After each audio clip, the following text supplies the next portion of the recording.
Masu kallonmu barkanmu da wannan lokaci ga taƙaitattun labaran, sunana Zara Musa. Hukumar hana sha da fataucin miyagun ƙwayoyi ta Najeriya NDLEA a jihar Kano ta ce ta cafke wani ɗan shekara 29 da ake zargi da ƙwayoyin tramadol guda 7,000.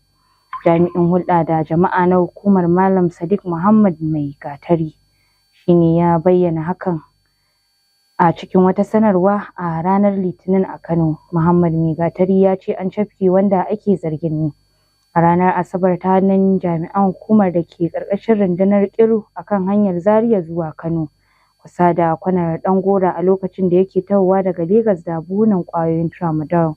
Ya bayyana cewa ƙwayoyin masu nauyin kilo 4.1 an ɓoye su ne a cikin wata jarkar man girki mai lita 20, inda ya bayyana kamen a matsayin babban ci gaba a yakin da ake da shan miyagun ƙwayoyi a jihar.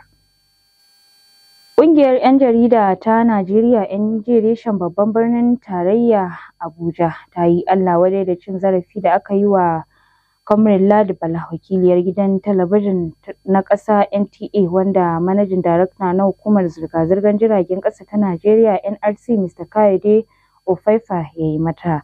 Ƙungiyar ta kuma buƙaci Ofaifa da ya nemi afuwar al'umma kan zargin cin mutunci da kunyata 'yar jaridar. Hakan na ƙunshe ne cikin wata sanarwa ɗauke da sa hannun sakataren majalisar Jide Oyekunle a ranar Juma'a a Abuja.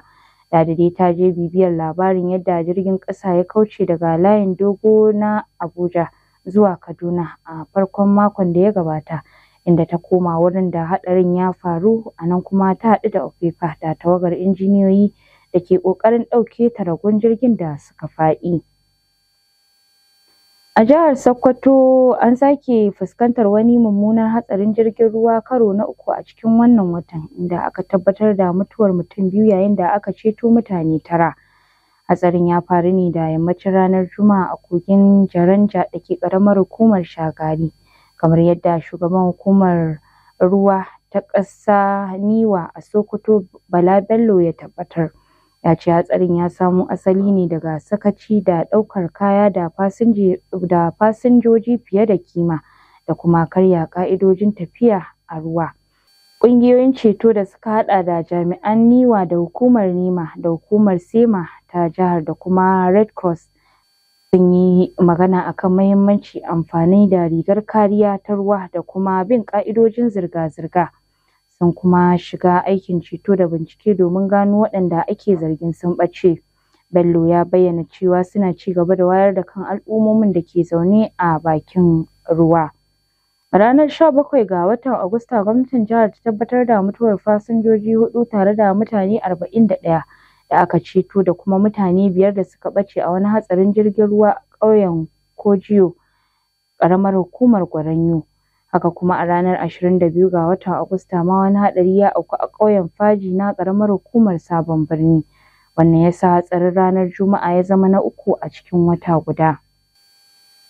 Babban sakatare a Majalisar Ɗinkin Duniya ya ce ya kaɗu ƙwarai da gaske da yadda faɗa ke ƙara ƙazanta a yammacin Darfur na ƙasar Sudan, inda aka kashe gwamman mutane a kwanakin baya-bayan nan.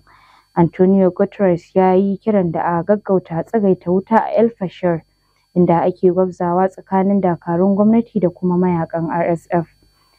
Kafar yaɗa labaran Sudan ta ce gwabzawar da aka yi a ranar Juma'a abin tashin hankali ne, saboda mayakan RSF sun yi amfani da jirage marasa matuƙa a ƙoƙarin da suke na ƙwace ikon filin jirgin saman da ke birnin. Likitocin da ke yankin na fama da ƙarancin kayan aiki da magungunan da za su riƙa baiwa waɗanda wannan rikici ke shafa.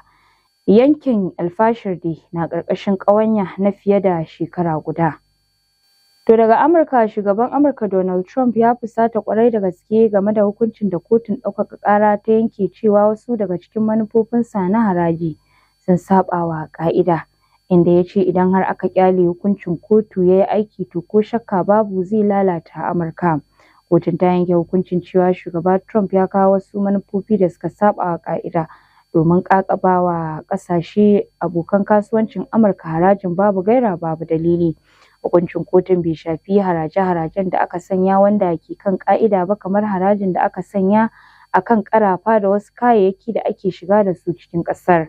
Wannan dai wani koma baya ne ga shugaba Donald Trump, sai dai hukuncin da kotun ɗaukaka ƙarar ta yanke bai kawo ƙarshen manufofin harajin nasa ba, wanda zai ci gaba da aiki har zuwa tsakiyar watan Oktoba, domin wannan zai ba shi damar ɗaukaka ƙara a kotun ƙolin ƙasar. To ƙarshen taƙaitattun labaran kenan. Sunana Zara Musa. Za ku iya samun ƙarin waɗannan labarai a shafukanmu na sada zumunta na Facebook da Instagram da kuma TikTok har ma da YouTube da shafin X da sunan JKD Media ko kuma JKD Media_. Sai anjima ku.